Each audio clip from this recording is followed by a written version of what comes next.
in the golden haze of a Florida dawn on April 11, 1970. The Kennedy Space Center thrummed with quiet anticipation. The air was thick with the scent of rocket fuel and salt from the nearby Atlantic. Thousands of eyes were fixed on Launchpad 39A. Towering 363 feet tall, the Saturn V rocket stood like a silver sentinel ready to hurl humanity toward the stars. This was Apollo 13. It was meant to be a routine follow-up to the moon landings. The goal was to explore the Fra Mauro crater, a rugged region believed to hold clues about the moon's violent origins. NASA hoped the mission would prove that humans could study and work on the moon, not just visit it. But the mission launched during a time when budgets were shrinking and public interest was fading. Inside the spacecraft sat 3 astronauts driven by courage and duty.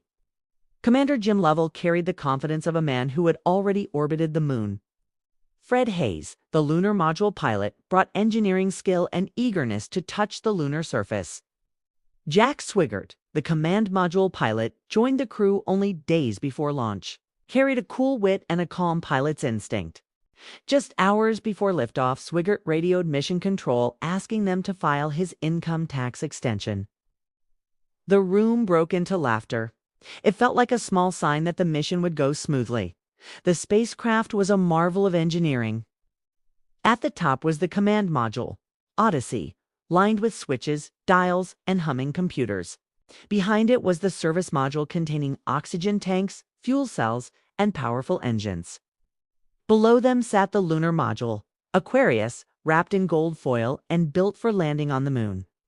At the rocket's nose stood the launch escape system, ready to pull the crew to safety if something went wrong during ascent. When the countdown reached 0, the engines roared to life. The rocket shook the ground with 6 million pounds of thrust. The astronauts were pressed into their seats as the Saturn V climbed through clouds. The stages separated perfectly as the spacecraft accelerated upward. Within minutes, the crew reached Earth orbit. Soon after, they were on their way to the moon at incredible speed. For 55 hours, everything worked exactly as planned. The crew broadcast TV footage showing Earth shrinking behind them. They floated weightless and joked over freeze-dried meals. They admired the stars through tiny windows. Minor glitches, a peered a flickering light, or a stubborn gauge, but nothing seemed dangerous. Lovell called down to Houston with steady confidence. All systems nominal. Everything looked perfect. And then, at 55 hours and 55 minutes into the flight, everything changed. A faint click echoed inside the spacecraft as Swigert flipped the switch to stir the oxygen tanks. A split second later, the silence of space was shattered by a violent internal rupture. The entire spacecraft lurched as a deep shudder rippled through the service module. Warning lights flared across the control panels, washing the cockpit in red. Swigert's voice trembled with confusion as he reported, "I believe we've had a problem here." Lovell looked out the small window and saw white gas venting into space. He instantly realized the severity of the situation. A 13-foot panel of the service module had been ripped open. Precious oxygen necessary for breathing, power generation, and water production was spewing uncontrollably into the vacuum. Haise checked the meters and saw that one oxygen tank was completely gone. The second tank was dropping fast. Fuel cells began starving without oxygen, causing electrical systems to flicker. Mission Control fell into a stunned hush as engineers stared in disbelief at the readings. Flight Director Gene Kranz took control and steadied his team. He instructed everyone to focus on solutions, not panic. The crew understood that the lunar landing was impossible. The new mission was survival. The command module could no longer sustain life for the entire journey home. The lunar module, Aquarius, had to be used as an emergency lifeboat. It was designed for 2 astronauts for less than a day. Now it had to keep 3 men alive for nearly 4 days. The crew powered down the command module to conserve battery life for re-entry. The temperature inside Odyssey dropped too near freezing. The astronauts moved into Aquarius, which felt cramped, cold, and fragile. The lunar landing vehicle became humanity's most unlikely rescue craft. To stay on course, the crew performed precise engine burns using Aquarius descent engine. These burns had to be executed manually with incredible accuracy. They then looped around the far side of the moon, letting lunar gravity sling them back toward Earth. For a brief period, Earth disappeared completely behind the moon. It was the first time humans had ever been so far from their home world during a crisis. Inside the lunar module, carbon dioxide levels began to rise dangerously. The filters available in Aquarius could not handle the output of 3 men. Mission Control devised an improvised adapter to fit square command module filters into round lunar module sockets.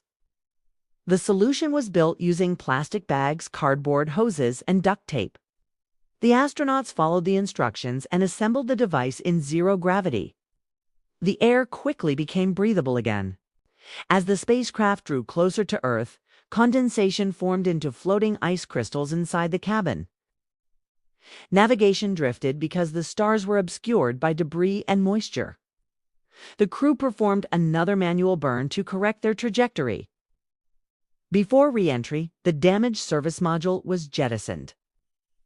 For the first time, the astronauts saw the full extent of the destruction. The entire side of the service module was torn open like a crushed metal can. They realized how close they had come to total loss.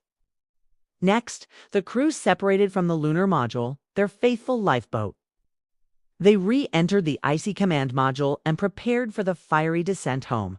Odyssey plunged into Earth's atmosphere. Radio contact faded. The communications blackout lasted longer than expected. Mission Control feared the worst. Suddenly, a faint crackle broke through the speakers. A voice announced, "Odyssey, this is Houston. You are in good shape." Cheers erupted across Mission Control. The command module descended safely under 3 parachutes. It splashed down gently in the Pacific Ocean. Rescue helicopters rushed to the capsule.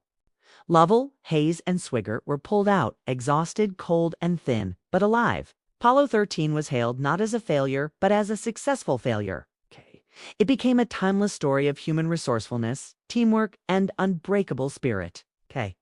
The mission proved that even in the darkest moments, ingenuity can light the way home.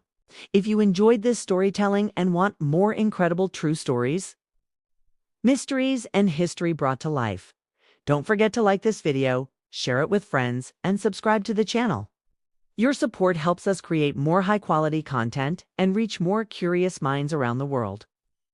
Thank you for watching, and stay tuned for more amazing stories.